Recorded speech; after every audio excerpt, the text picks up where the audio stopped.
José González Ferrarás, sobrinho de José Ferrarás Pastoriza, na red de Luso, cerca da Punta Aguda, e a búsqueda de meu tío José Ferrarás Pastoriza, asesinado en Mauthausen, empeza sendo eu moi neno, ali, na casa da miña nai, con unha foto con 3 homes, irmás dela, da cal, desa foto conocía dous tíos meus que vivían, e aún non, preguntei a miña nai quen eran, e díxome que eran meus tíos. E o do medio non sabía quen era, e díxome quen era ese, que o teu tío Pepe, morreu na guerra. Eso pasou. Eu vivía cerca da iglesia, xogaba moi a menudo a pelota ali, e batía a pelota contra a parede da iglesia, onde había unha cruz moi grande con nomes ao lado e ao outro debaixo un xugo coas flechas. E acordéme do que me dixo miña nai, e ao volver a casa aquel día pregunteille e díxelle: mamá, o tío Pepe non está aí. Dixo ela: eu tía dos outros. Iso pasou, pero iso quedou aí, un neno, esa de máis grande, e quedou o silencio, non había máis. Esa de máis grande seguía me inquietando e seguía preguntando, hasta que foi un mozo e me dixo: teu tío combateu cos republicanos. E a historia é a seguinte: era un mozo moi significado no ano 36 dentro dos seus amigos ali en Beluso como socialista, e tiña esa ilusión por pelear, por vivir esa ilusión da república dentro do socialismo. No ano 36, cando foi o alzamento, ele era mariñeiro e xunto con outros intentou facer algo porque aquilo non pasase. Parece ser que tuvo unha acción ali en Arzán, impedindo que un asente de marín dunha base que tiñan ali de Pontevedra chegaran hasta Bueu. E puseron algún impedimento nunha carretera con uns foguetes ou unhas dinamitas de unha canteira. Entonces, eso é o que se comentaba por ali. El sabía que iban a ir a por el. Cando voltou a casa e dixo a miña nai que vigilara, por favor, que cando viñera do traballo para poder dormir. Que vigilou. E un día a ventana e dixo: Pepe, veñan a por ti. E saltou pola ventana, saltou polo monte, o monte da Torre, escapou hacia a playa de Tulla, un mouriscas que están ali ao lado, e non superou máis del. Supoñían e pensaban que houbera podido escapar a Portugal. Mais tarde, cando o meu pai volveu da emigración, seguiu coa búsqueda e decatouse de que non había morto na contienda. Había salido por Cataluña e había estado pasada a Francia. De aí eu, na miña búsqueda, hai 2 puntos, 3 puntos, seguín indagando, buscando respostas sin facer preguntas, era moi difícil, e topei nunha página que puso o Ministerio de Cultura, Pares se chamaba, para buscar desaparecidos en Francia, porque eu creía que se ele estaba en Francia, sabendo como era aquel home, como me contara a miña nai, non podía ser que estuvera vivo e non estuvera conectado coa familia. Supoñía que algo tiña que ir mal. Puse na miña vista en Argelés, intuín que podía ser aí, e cheguei a través desa página a preguntar, puse o nome e apareceu que había sido feito prisionero polos alemáns, había estado nunha estalaje en Fallinbostel, de Fallinbostel despois o destinaron a Mauthausen. En ese período, en reunións, en búsquedas, en xuntanzas con xente que había tido as mesmas cousas, con xente da memoria histórica, coa xente de Xoán Carballeira de Bueu, que fixeron unha búsqueda daquela xente de por ali, e a través de María me foi contando a historia, todo foi topando papeles gracias a ela do que había sido. Había salido de Beluso, había chegado a Asturias, había chegado a Euskadi, combateu en Euskadi no Batallón México, no 9º Batallón, na División 63, combateu ali, seguiu combatindo despois hasta retirada hasta Cataluña, nas batallas en Cataluña, e despois pasou a Argelés, onde estuvo ali asinado ali cos centos de miles que foron españoles ali naquele campo, e dali, cando invadiron os nazis Francia, lle quedaban só dúas opcións, ou tres, traballar na resistencia, nun campo de traballo, ou irse na lesión estranxeira. Ele apuntouse ao campo de traballo, estou na línea Maginot. Estuvo na línea Maginot hasta que o colleron. Eses son os pasos hasta que o colleron e o meteron en Fallinbostel. Aí era onde había chegado, eu sin saber toda a vida anterior. E desde ali ela me aportou documentación e me dixo que había chegado na Mauthausen, había estado 3 meses con papeles de ingreso, e en eses 3 meses despois o meteron en Gusen, e en Gusen morreu, o chamaban ali morreu en septiembre do ano 41, tiña 29 anos. E iso basicamente é a pequena historia dentro das moitas historias que hai, pero para min grande. Estou aquí para dignificalo, para que se sepa, para que a xente entenda a mira para desenterrar, para poder vivir con eso que fixeron, o que pasou, e que temos aí, e que non queremos que pase, pero vivilo dignamente. Aí está, sin rencor. Esa é a miña pequena historia dentro disto. Eu chámame Francisco Pena Romero, igual que meu pai. O meu pai era un home republicano, un luchador. Estuvo no frente de Aragón, pola parte da República.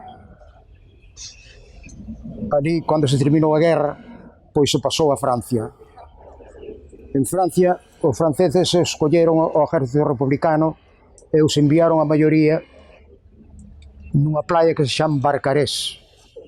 Ali estuveron un certo tempo, pero o momento dado, cando Hitler invadeu Francia, os franceses chamaron aos españoles, foron ao campo para dicirlle se se querían alistar no exército francés. Porque dicían eles, estes son bons soldados, porque veñen de facer unha, entón, son bons soldados. E meu pai apuntouse xustamente e tocoulle no batallón onde estaba pola zona da liña Maginot. Ali un momento dado, estuvo bastante tempo, pero ali un momento dado, cando os alemáns entraron, invadiron Francia, por esa zona, os colleron prisioneros. O colleron prisioneros, pois a él e a moitos deles, pois os levaron para a estación de Estrasburgo.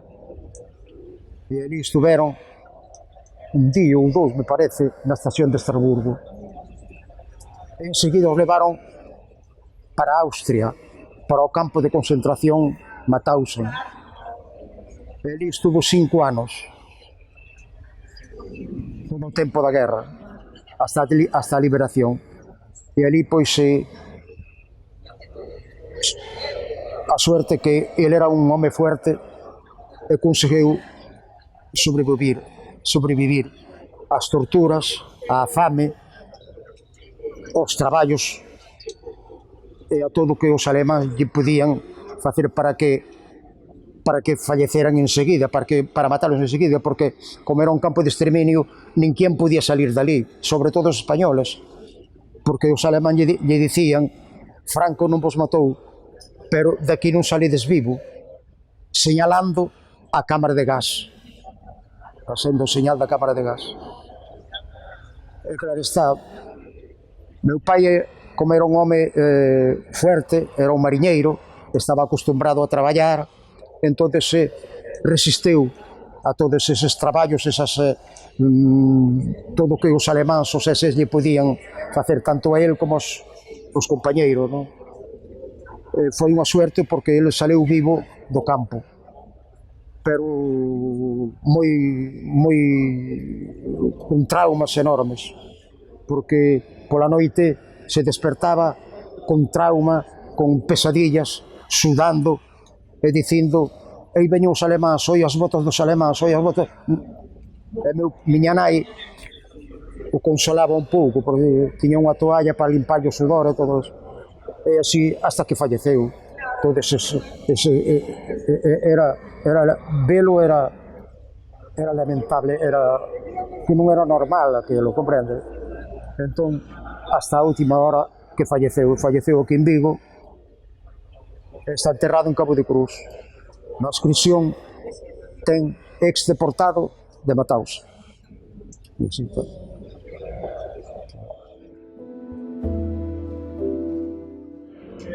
Eu vou ler o caso de Arturo González Bastos, que presento no seu nome, no nome da familia, esta denuncia. Arturo González Bastos nace o 23 de marzo de 1910 en Lavadores, Pontevedra, Vigo, hijo de Joaquín y Carmen, detenido por la Gestapo en Hanayait, Francia, y deportado al KL Nautzeler-Struff en Alsacia, donde ingresa el 30 de agosto de 1944. En este campo, de categoría 3, de los más severos según la terminología nazi, fueron confinados resistentes de toda Europa, entre ellos 80 españoles.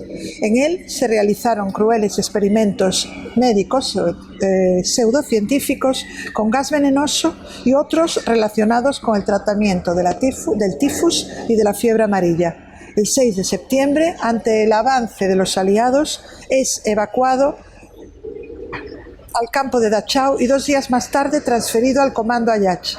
El 1 de octubre de 1944 es devuelto a Dachau, donde permanece apenas 3 semanas para después ser internado en Neuengamme, en Hamburgo. Campo en el que los prisioneros eran sometidos al trabajo esclavo extremo, caracterizado por la violencia, el acoso y trato inhumano de los guardias, pues eran golpeados hasta la muerte, colgados, disparados o envenenados con gas.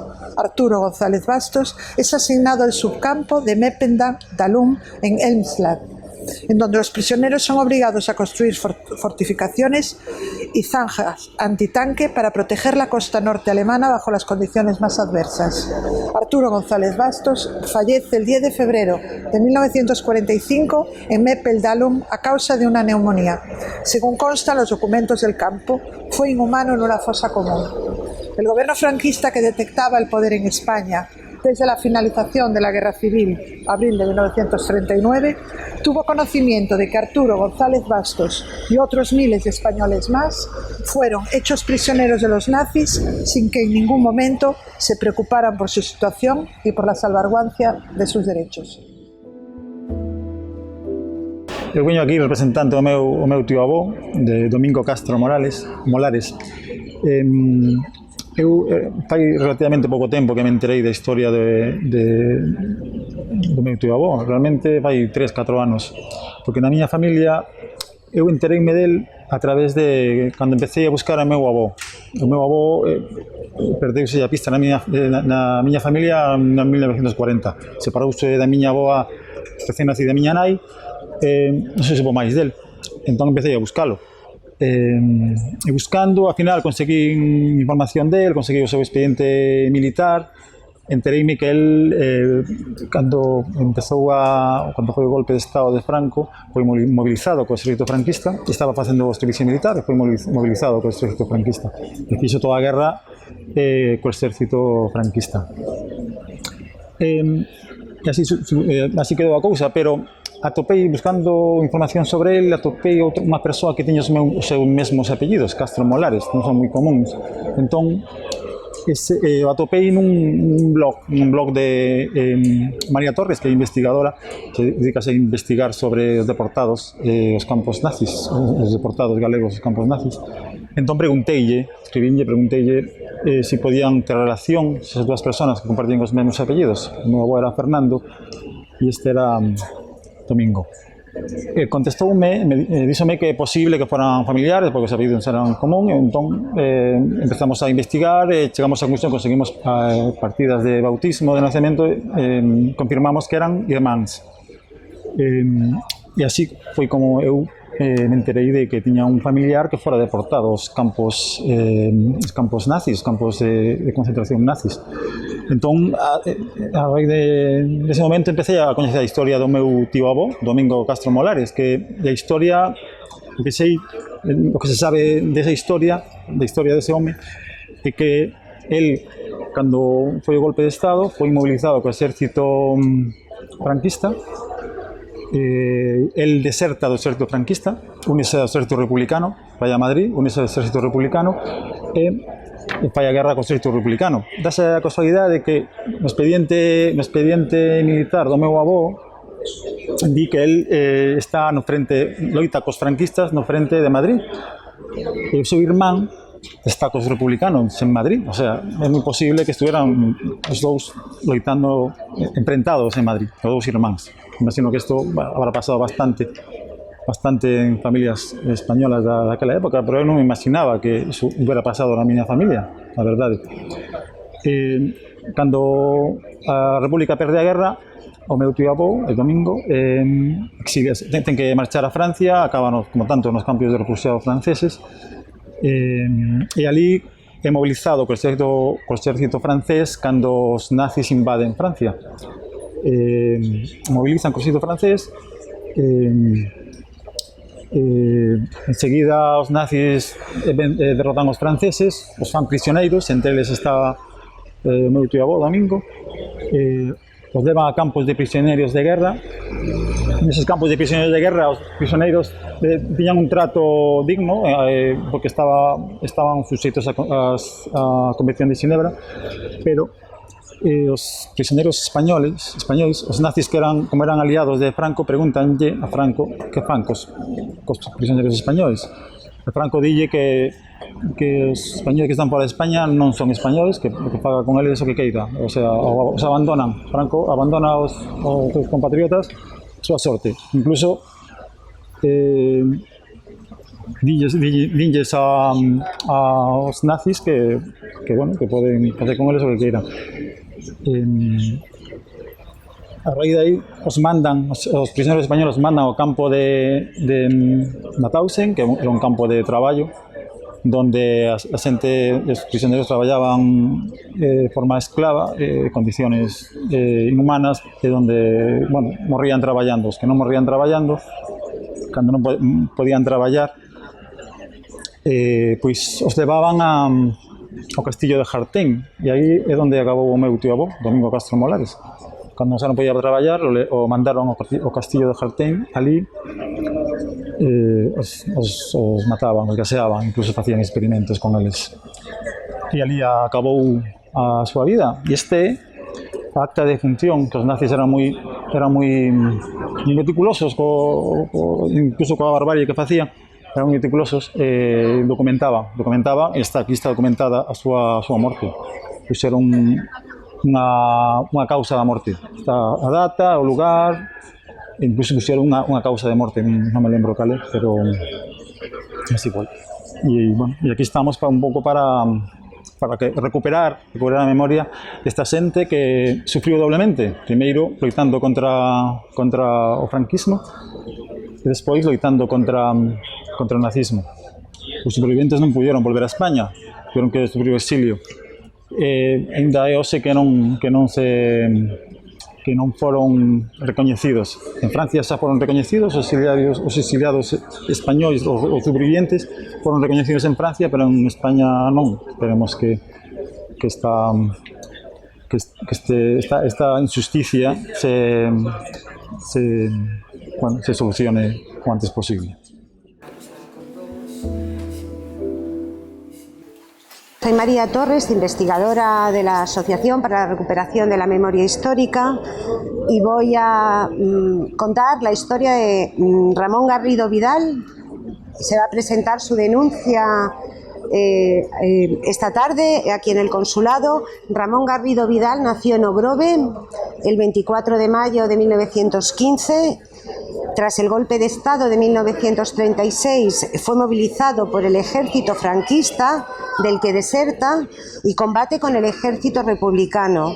Tras su paso a Francia estuvo confinado en los campos de concentración de Argelès, Le Vacarès y Saint-Cyprien.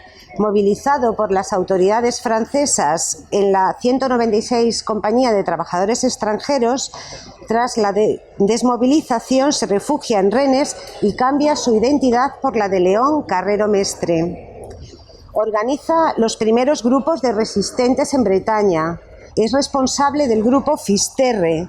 Fue detenido en París de 1942, condenado a 2 años de prisión por actividades antialemanas. Transferido a la prisión central de Isis, miembro de la organización clandestina de patriotas encarcelados, participó en la batalla del 19 y 20 de febrero de 1944 contra las fuerzas de Vichy y la artillería alemana. Tras el fracaso de la insurrección es internado en el campo de tránsito de Compiègne, utilizado por los alemanes como uno de los campos de tránsito desde el que se produjeron miles de deportaciones de judíos también a Alemania.